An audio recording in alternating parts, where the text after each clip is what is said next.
Okay, thanks for staying with us. We're going to start with the nation. Scandal rocks PDP National Working Committee as members return the 122.4 million naira. Lawan surrenders to court ruling. Oh, how nice. Lagos suspends RTAN ESCOs. No rift over APC campaign, council says spokesman. 2023, Buhari Abdulsalami worried over spread of fake news. Developing countries facing currency depreciation. Makinde or Tom inaugurates 110-kilometer road. Supreme Court upholds Adelike's nomination, and 62 lawyers are now SANs. Okay. Major headlines. Go ahead. So they said barely 24 hours after launching their campaign, there was a lot of crisis in the PDP, that's the People's Democratic Party. And that escalated yesterday because they said some members of the National Working Committee returned 122.4 million rent stipends paid into their accounts. They said some members alleged that they got the strange alert after they joined issues with the party on the whereabouts of over 10 billion realized as the nomination fees after the party's primary. So the 10 billion was said to have depleted to 1 billion, and they could not explain in the circumstances that it happened. So Nation had taken the news, I think on Monday, that 28 million was paid to members of this working committee each. And because they raised, an alarm that this 10 billion, we don't know where it is. So it was more like to shut them up, so to speak. So I want to mention the names of the people who returned their money. The National Chairman, South Ambassador Taufik Arabaja, 36 million. National Vice Chairman, Southwest Olusoji, 28 million. National Woman Leader, Professor Stella Efa Ato, 28 million. National Chairman, South Chief Dan Obi, 28 million. And there were also indications that the people who returned are those people who were part of, Wike's cohort. So they are the ones that returned that. They are still expecting members from the Southeast and Southwest likely to return their own money. PDP in quick response said, no, we did not bribe anybody. This money that they return is the rent that we gave them. They are supposed to have their rent allowance, and we paid it to them. And if they return money, it does not mean that it's corrupt money that they are returning. And I'm wondering, why are we doing rents now that we are doing elections?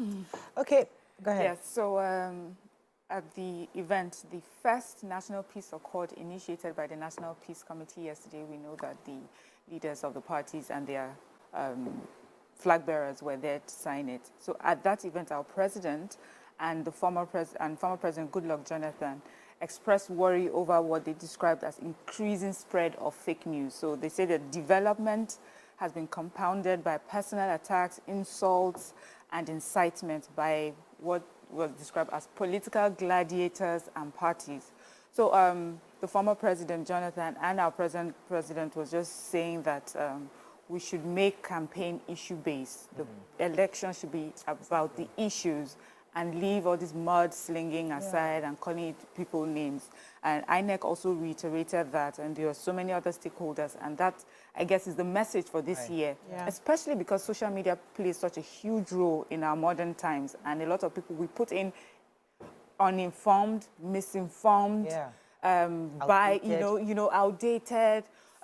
deliberately mischievous fake news. We need to be careful.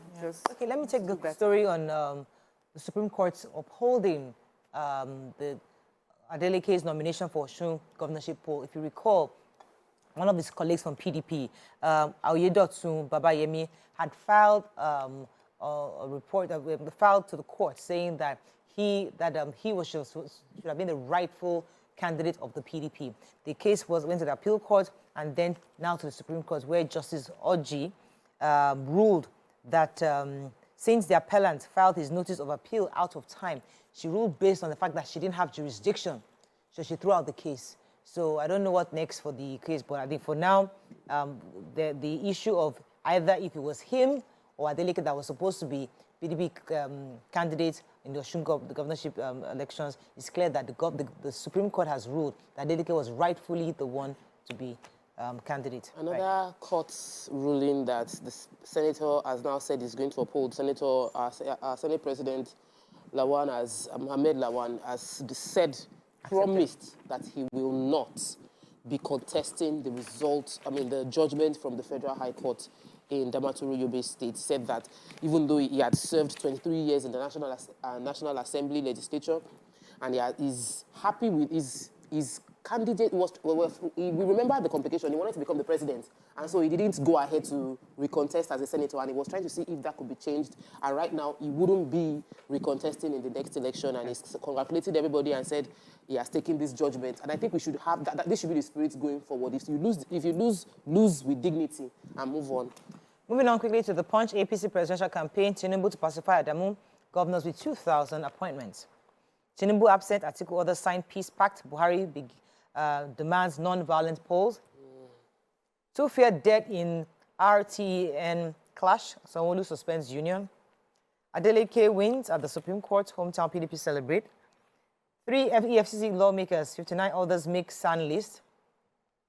Reps raise the alarm over possible Ebola outbreak. Economists forecast Naira slide inflation as campaigns begin. PDP National Working Committee members write ASUU reject housing allowance. Okay, so the governor of Lagos State has ordered the suspension of the Road Transport Employers Association of Nigeria, that's the RTEN. And this is because of the clash that happened where 2 people have been feared killed and so many people injured. According to eyewitnesses, there's a particular eyewitness, Yunus Ajami, said 2 factions fought dirty early in the morning around 6 p.m. on Wednesday. And the reason for the clash was who would control the park, after the present chairman leaves because his tenure is almost over. And so it led to fighting, shooting, people said, according to eyewitnesses, they say that many people were shot. Some claim that there were more people than 2 that died. Someone also said that he heard that his elder brother's son, his nephew, was hit by a stray bullet on his way to work. So, that's why the Lagos State got involved quickly. They've suspended them. There's a committee that has been set up who would run the affairs of the association until this is sorted out. I mean, can you imagine that this is what we resort to? So, should I go ahead? Go ahead, please. Yeah, the House of Representatives have raised the alarm over the possibility of the Ebola virus disease returning to Nigeria, and they are urging the federal government to immediately activate preventive measures. So they, adopted a motion by lawmaker Dachung Bogos, and he warned that the virus might spread to Nigeria as other African countries have been recording high cases of Ebola. We remember that September 20, the Ugandan Health Service or health authorities mentioned that there was an outbreak of the Ebola virus, and it was caused by the Sudan virus, and they had to go through, they got the information from their laboratory, and it was about 3 weeks it started before they even detected it, meaning that it must have spread, and they are still finding it difficult to get all the people that have contacted. So our House of Reps is ordering and asking the NCDC and the Federal Ministry of Health to start implementing strategies to ensure that they monitor this, that they are able to observe, especially those people who are coming in from, red flag countries, observe them and ensure that, because right now the world is complaining that there is no vaccine ready for Ebola virus in case it breaks out. Yes, I want to take the economists. The economists are forecasting further slide in the Naira. As of Wednesday, Naira exchanged for 735 Naira exchanged to $1. And that was the day they flagged off the elections. And based on what many economists are projecting, the election will bring in more dollars into the market, which might on one hand seem good, but it would lead to the further devaluation of the Naira because people will be changing into Naira. And the challenge is, as at August, from the Nigerian Bureau of Statistics, they put inflation at 20% from 19%. That's the official rate.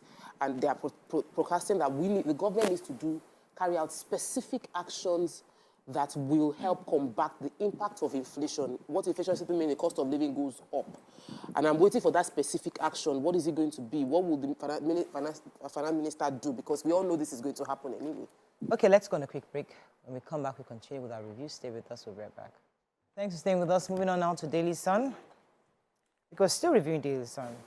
Is there a story? Presidential candidates sign peace accord. 2023, our remove structures retarding Nigeria's progress, says Peter Obi. APC, withdrawal of letter to Tinubu fears NWC rips NWC apart. PDP crisis takes new twist as 4 National Working Committee members refund 122.4 million naira. We took that story. INEC threatens parties with fresh sanctions over hate speech and campaign funding. NECO releases 2022 SSC internal results, records 70% pass in maths. And Telco threatened to withdraw USSD services from banks. Okay. So the presidential candidate of the Labour Party, Peter Obi, had an interview with newsmen yesterday after his visit to Ibadan, or your state, to meet with the governor, Seyi Makinde. And then they asked him questions concerning how he plans to rejig Nigeria, how he plans to run against the 2 strong political structures, the 2 political parties. And he went ahead to say that it's the structures that has led us to where we are today, because it's a structure of criminality. It's a structure that will not allow us to generate the power that we need. It's a structure that has brought massive corruption, and is there to upturn that structure so that Nigerians can have a country worthy of. And he says that the structure is what has allowed a lot of corruption. There's a lot of money sharing, and we should be asking questions. Where are these monies coming from? What jobs are they doing? Who are they empowering that they are able to make the money that they are sharing? And they are sharing the money that is meant to go into education, the money that is meant to go into electricity, the money that is meant to better the lives of Nigerians. And he is going to stop all of that sharing when he gets into power. And he went ahead to ask Nigerians not to vote him because he's an Igbo person, not to vote him because he's a Christian, that he's going to be an Igbo president, he's going to be a president of Nigeria. So when you are voting, you should vote your conscience and vote for competence, someone you believe that can, help bring Nigeria to the best place. Yeah, so NECO, that's the National Examination Council, yesterday said that over 70% of the candidates who sat for SSC made credit in maths and English. He said that these results were adjudged by many stakeholders and has been termed really successful in recent years. I think well done to our Nigerian students. I think that the success must have come, especially behind those who suffered the lockdown and the online schooling. They have had the time to sort of, prepare better. Anyways, alongside this positive story is that 29 examination officers were blacklisted for various offenses ranging from poor supervision, insults, aiding and abetting during the examination, and 4 schools have been recommended for derecognition for 2 years due to their involvement in mass cheating. Wow. That's like a whole school, cheating. And then even with the 70% success rate, we still had a number of candidates involved in various forms of malpractice, and the number came to about over 13,000, So they just gave us a few more details. I guess we'll find out. Okay, let me take the telcos, because the Association of Licensed Telecommunications Operators, as their chairman was saying, Benga Adebayo was saying that the banks are owing them about 80 billion naira. And what that money is from, according to the report, is that the USSD code that we use is initiated by the telcos. Okay. So there's a way that you can transact without using the internet. So the banks are supposed to get a percentage, deduct a certain fee from you per transaction. And they're supposed to remit to the telco, but they haven't remitted. So they're owing the banks, they're owing the telcos about 80 billion. They're threatening to withdraw their operations from this. And I know if people had complained recently that they were having issues with their USSD recently. This is the reason. Many of them are saying that the banks are not remitting to them, and they need them. They might have to shut down that service. But the bank should remit now. How do you get into an agreement per transaction, and then you keep the money?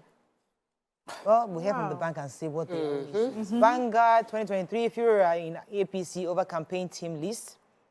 Peace Accord. Buhari Abdulsalami, Jonathan, demand issue-based campaigns. Reps raise alarm over Ebola threat in Nigeria. NECO 60.7% pass with credit in math English. Fury in APC over campaign team list. Strike, reps broker peace between FG and ASUU. Osun Supreme Court affirms Adeleke as PDP candidate. And Apapa Oshodi Expressway, Labour business owners, commuters decry low pace of construction work. Okay, which story are we starting with? We can do ASUU. Yes. So the leadership of the House of Representatives yesterday brokered a meeting between ASUU, that's the Academic Staff Union of Universities, and the Office of the Accountant General of the Federation. This came after 3 weeks of deliberations with the union and the relevant government agencies to resolve some of the issues that has caused this 7 months strike. So Speaker of the House, Femi Gbajabiamila, led the principal officers to the meeting and inquired from the Accountant General if the university payment systems could be evaluated. But the General of the National Information Technology Development Agency, that's NIDDA, Kashifu Inuwa, said all the 3 payment systems have failed the integrity test. They have subjected them to the test and they have failed woefully. And they are looking towards, updating them to resolve some of the issues that ASUU is having, saying that the problem with having another system, maybe ASUU adopting UTAS, is that other organizations will want to adopt their own different system. Right. That every issue IPPS is having, they can resolve it. The police is under IPPS, the civil service is under IPPS, and they can resolve those issues. So they need to sit down with ASUU and highlight the issues they have with IPPS and see how they can modify it. But to have different payment platforms will be costing us much more money, and we cannot afford to do that right now. Okay. So the deliberations are still ongoing. Let's hope they will finish. You see, what Nigerians want to know is that when are these our children, our students, going back to school? Okay, all right. Tope, thank you. So I wanted to tell the story of Governor Utom of Benue State on Thursday yesterday visited his counterpart in Oyo State, that's Governor Seyi Makinde, to inaugurate the circular road. So the circular road had actually been a project that started since officially under former Governor Rashid Ladoja. And he was present, Senator Rashid Ladoja was present to talk about the issue, saying that his administration had thought of this amazing idea. And the current governor, Makinde, gave credit to Senator Rashid Ladoja that this project was an amazing one. The plan, when he saw the plan, he said, this has to be executed. Now, when Senator Rashid Ladoja was giving his own part of the story, he said they had earmarked the funds for this project, did the design, and subsequent administration diverted the funds for other projects, and is really happy that when current Governor Seyi Makinde came into power, he went through the books to see, okay, what are the pending projects, and is finishing them off one by one. So they've done a part of the project, and they are, that was the one they were flagging off yesterday, and that they are going to continue the project, and he's hoping that they will pull it off on within this administration. I think it's important that we have so many pending projects in this country. If we can just finish, we'll see more developments around. Okay. Yes. Go ahead. And I've got 1st of October, as we know, is tomorrow, right? Yes. Anyway, the Labour Party is saying that they're still going ahead with their rally, which is supposed to hold in various parts of Lagos. They had been in court because the thing was they were not allowed to hold their rally at the Lekki toll gate. So the representative here, the governorship candidate for the party, at a press conference, just to give people information, said that they are allowed to go on with the rally, but they cannot do it at the toll gate. That's just the... So I have to say this story because Nima is not around. So commuters, the various unions within that area of the Apapa Oshodi Express are complaining that the construction done by high-tech company, which is the contractor doing it, is now their work they're doing on the Lagos-Ibadan Expressway has worsened the traffic situation and exposed road users to dangers and exposed them to armed robbers on that road. And their work there has also been compounded by the work Lagos State government is doing at the second rainbow by Festac Link Road, which has now worsened it. According to the story, the report is saying that high-tech construction must be alerted, that they must expedite work they're doing. So the Lagos State government had responded saying that we're not the ones in charge, it's the Ministry of Works. So they should speak to the PRO of the Ministry of Works from Abuja. They are the ones that can address issues. So we are appealing on behalf of those in that area that we have 2 federal government and Lagos State working at the same time. And that's what Nima is always complaining about. The traffic has been, the congestion there has been so terrible that causing commuters to... so much heartache. Causing them heartache and susceptible to robbery, attack, and danger. So I think government should try to see what they need to do to expedite work on that corridor.